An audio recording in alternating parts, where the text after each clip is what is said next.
വേഗം വരുന്നവനായ യേശുക്രിസ്തുവിന്റെ നാമത്തിൽ ദൈനംദിന അപ്പം എന്ന അനുദിന വചനചിന്തയിലേക്ക് ഏവർക്കും സ്വാഗതം.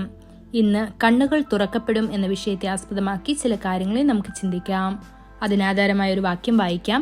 യെശയ്യാവ് 35-5 അന്ന് കുരുടന്മാരുടെ കണ്ണ് തുറന്നുവരും, ചെകിടന്മാരുടെ ചെവി അടഞ്ഞിരിക്കുകയുമില്ല. ഒരിക്കൽ അന്ധനായ ഒരു സഹോദരൻ ഒരാളോട് ചോദിച്ചു, സാർ, എന്താണ് ആകാശം, എങ്ങനെയായിരിക്കും? ആ വ്യക്തി ആകാശത്തെക്കുറിച്ച് ഒരു ചെറിയ വിശദീകരണം നൽകി.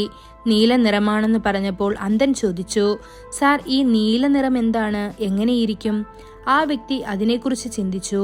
നീല നിറം എങ്ങനെയാണെന്ന് അറിയാമെങ്കിലും അന്ധനെ എങ്ങനെ മനസ്സിലാക്കിക്കാൻ കഴിയും? ആത്മീയമായി അന്ധരായവരും ശാരീരികമായി അന്ധരായവരെ പോലെ ദയനീയരാണ്.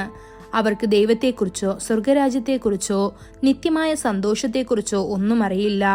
കണ്ണുള്ള കുരുടന്മാരെയും ചെവിയുള്ള ബധിരരെയും പുറത്തു കൊണ്ടുവരുവീൻ എന്ന് കർത്താവ് അരുളി ചെയ്യുന്നു. ഇത് യെശയ്യാവ് 43-8 കാണാൻ കഴിയും. തന്റെ അടുക്കൽ വരുന്ന അന്ധർക്ക് കർത്താവ് കാഴ്ച തുറക്കുന്നു. ഒരിക്കൽ 2 അന്ധന്മാർ കർത്താവായ യേശുവിനെ അനുഗമിച്ചു. ദാവീദ് പുത്ര, ഞങ്ങളോട് കരുണ തോന്നണമേ എന്ന് നിലവിളിച്ചുകൊണ്ട് പറഞ്ഞു.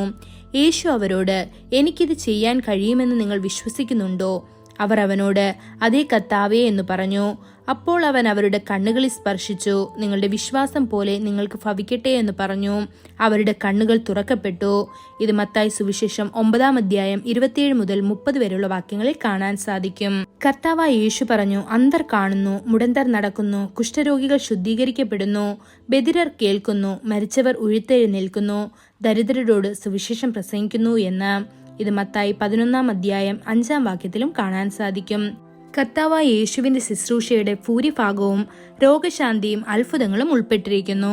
കർത്താവ് അന്ധരെ കണ്ടപ്പോൾ അനുകമ്പയോടെ അവർക്ക് കാഴ്ച നൽകുകയും അനുഗ്രഹിക്കുകയും ചെയ്തു.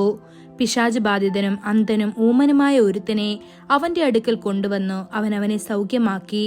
അങ്ങനെ അന്ധനും ഊമനും സംസാരിക്കുകയും കാണുകയും ചെയ്തു എന്ന് തിരുവെഴുത്ത് മത്തായി സുവിശേഷം 12-22 പറയുന്നു. ഒരിക്കലൊരു സഹോദരി തന്റെ സാക്ഷ്യം ഇനി പറയുന്ന രീതിയിൽ പങ്കുവച്ചു. എന്റെ കണ്ണുകൾ പെട്ടെന്ന് മങ്ങാൻ തുടങ്ങി. എനിക്ക് ബൈബിൾ വായിക്കാൻ കഴിഞ്ഞില്ല. പിന്നെ ആരെയും തിരിച്ചറിയാൻ കഴിഞ്ഞില്ല. എനിക്ക് വേണ്ടി പ്രാർത്ഥിക്കാൻ പല ദേവദാസന്മാരോടും ഞാൻ അഭ്യർത്ഥിച്ചു. ഒരു രാത്രി എന്റെ കാഴ്ചയ്ക്കായി കർത്താവിനോട് ആത്മാർത്ഥമായി പ്രാർത്ഥിക്കാൻ ഞാൻ തീരുമാനിച്ചു. രാത്രി 10 മണിക്ക് ഞാൻ മുട്ടുകുത്തി. നേരം പുലരുന്നതുവരെ പ്രാർത്ഥിച്ചു. ദൈവവുമായി മല്ലിട്ടു. ബർത്തിമായിക്ക് കാഴ്ച തിരിച്ചു നൽകിയ കർത്താവിനോട് എന്നെ സുഖപ്പെടുത്താനും എന്റെ കാഴ്ച വീണ്ടെടുക്കാനും ഞാൻ അപേക്ഷിച്ചു. കർത്താവിന്റെ ദിവസം വരെ എനിക്ക് കാഴ്ചശക്തി ലഭിക്കാൻ ഞാൻ പ്രാർത്ഥിച്ചു. കർത്താവ് അത്ഭുതകരമായി എനിക്ക് കാഴ്ച തിരിച്ചു നൽകി. ദൈവമക്കളെ, കാഴ്ചയില്ലാത്ത ഈ ലോകത്ത് ജീവിക്കുന്നത് വളരെ ദയനീയമാണ്.